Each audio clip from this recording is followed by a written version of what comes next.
আগের ভিডিওতে আপনারা সর্ষে চাষ থেকে সর্ষে কাটা অবধি দেখলেন। আজ আপনারা দেখবেন সর্ষের তেল তৈরি করার পদ্ধতি। এখন দেখেন এই সর্ষেগুলো যেগুলো আমরা কেটে নিয়ে এসেছি সেগুলোকে ঝরানো হচ্ছে। তো ঝরাবার জন্য অনেকজন মেশিন ইউজ করে, অনেকজন পাটা দিয়ে ঝরায়। আমরা সে আগেকার নিয়মেই এই টেবিলটার উপরে ঝরাচ্ছি। এই যে আশিস দা এসছে আজকে আমাদেরকে সাহায্য করতে একটু।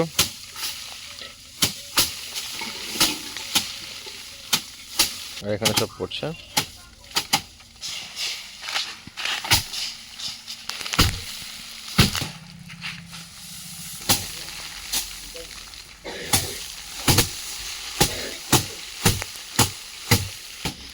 এর মধ্যে কিন্তু কোনো দানা আর নেই।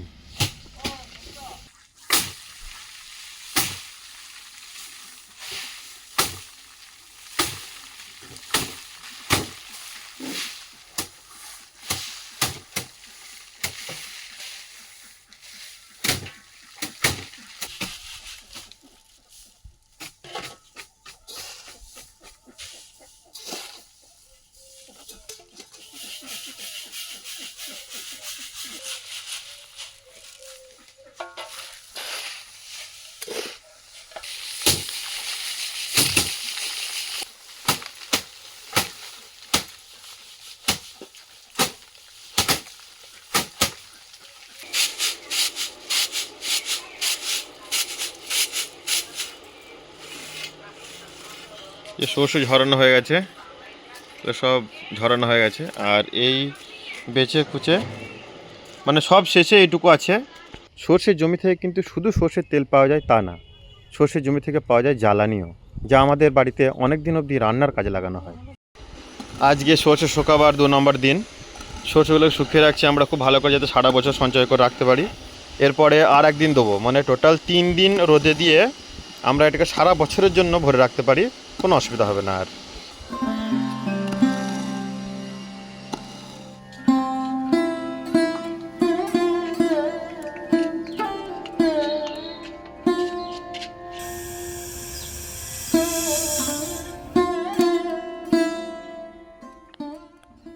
2 কেজি মতো পাকা সর্ষে বীজ হিসেবে পরের বছরের জন্য এই ড্রামের মধ্যে রেখে দেওয়া হলো।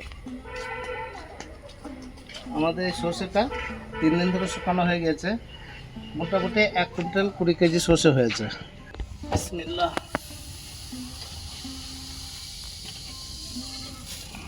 আগের বছর আমি আমাদের জমিতে কালো সর্ষে লাগিয়েছিলাম, এবছর আমি হলুদ সর্ষে লাগিয়েছি।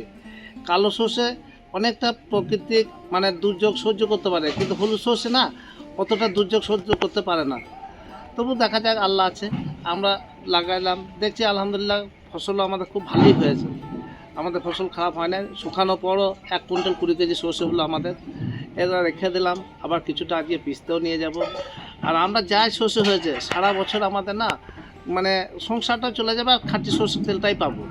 আমরা তো সর্ষে ওখানে সংরক্ষণ করে রাখলাম, আর এখন 10 কেজি মতো নিয়ে যাচ্ছি পিসানোর জন্য।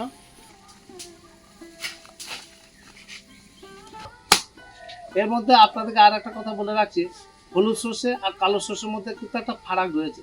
আমরা যখন হলুদ সর্ষেটা 10 কেজি পিসাইছি 4 কেজি তেল পাচ্ছি, আর কালো সর্ষেটা যখন পিসাইছি তখন 10 কেজিতে 3 কেজি মতো তেল পাচ্ছি। সেই জন্য প্রকৃতির দুর্যোগ থাকলেও আমরা হলুদটা লাগাবার চেষ্টা করি। একটা কথা জানিয়ে রাখি, আগের একটি ভিডিওতে আমরা তিলের তেল তৈরি করা দেখিয়েছিলাম। আপনারা যদি চান তাহলে সেই ভিডিওটা একবার দেখে আসতে পারেন, আমি ডিসক্রিপশনের মধ্যে লিঙ্ক দিয়ে দিয়েছি। রান্নার ক্ষেত্রে ওই তিলের তেলও কিন্তু আমরা ব্যবহার করি, তবে সর্ষের তেলটাই মূলত ব্যবহার করা হয়।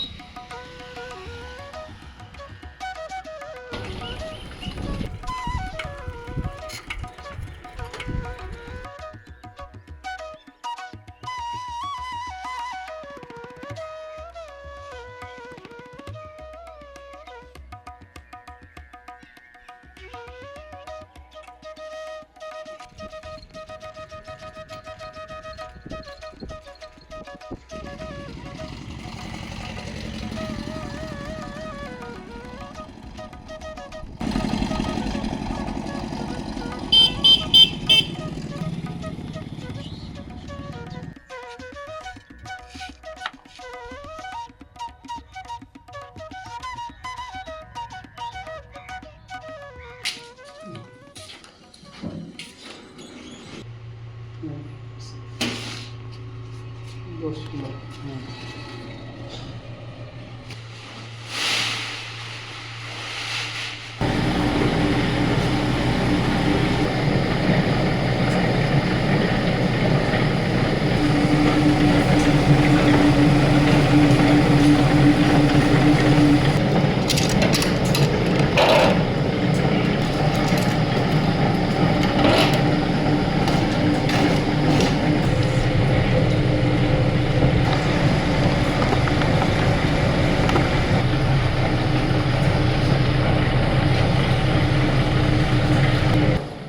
ঘানি কলে সর্ষের তেলের পাশাপাশি আমরা পাই এই খোল, যা আবারও আমাদের অনেক কাজে লাগে। যখন আমাদের অনেক গরু মোষ ছিল তখন তারা এই খোলগুলো খেত।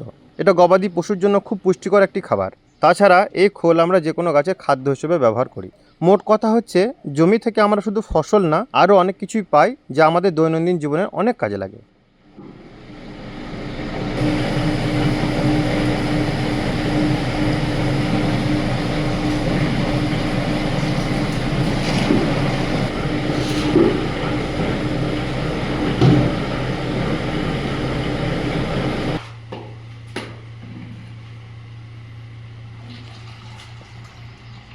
বলে রাখি, এটা কিন্তু তেলের আসল রং না। একদিন পর এই সর্ষের তেল নিজস্ব রং ফিরে পাবে। তবে বাজারে যে সর্ষের তেল পাওয়া যায় সেটা রিফাইন করা হয়। আমরা আমাদের এই সর্ষের তেল রিফাইন করি না। এখন গোটা আছে।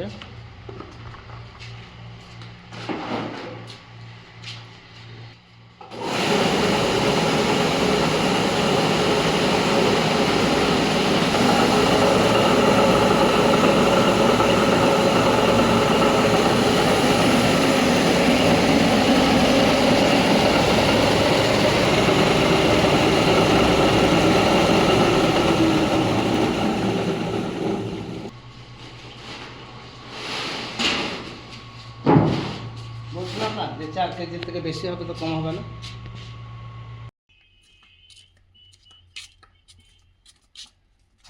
খুব সুন্দর।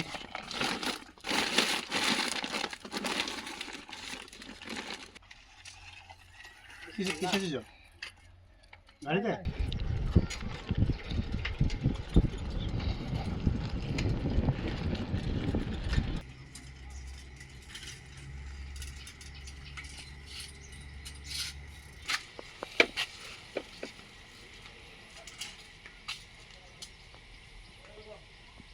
এই তোকে সর্ষে পিসে নিয়ে এলাম।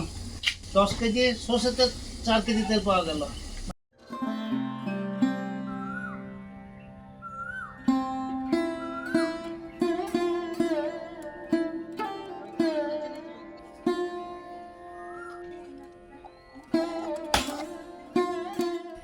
সর্ষে পিষে আনার পর আমরা একদিন মতো তেলটাকে রেখে দিই, যাতে সর্ষের অবশিষ্টাংশগুলো এর তলায় থিতিয়ে পড়ে এবং তেলটা ব্যবহারযোগ্য হয়ে ওঠে। আমরা প্রতিদিন রান্নার কাজে এই সর্ষের তেলটা ব্যবহার করি। এটা হচ্ছে 100% খাঁটি সর্ষের তেল।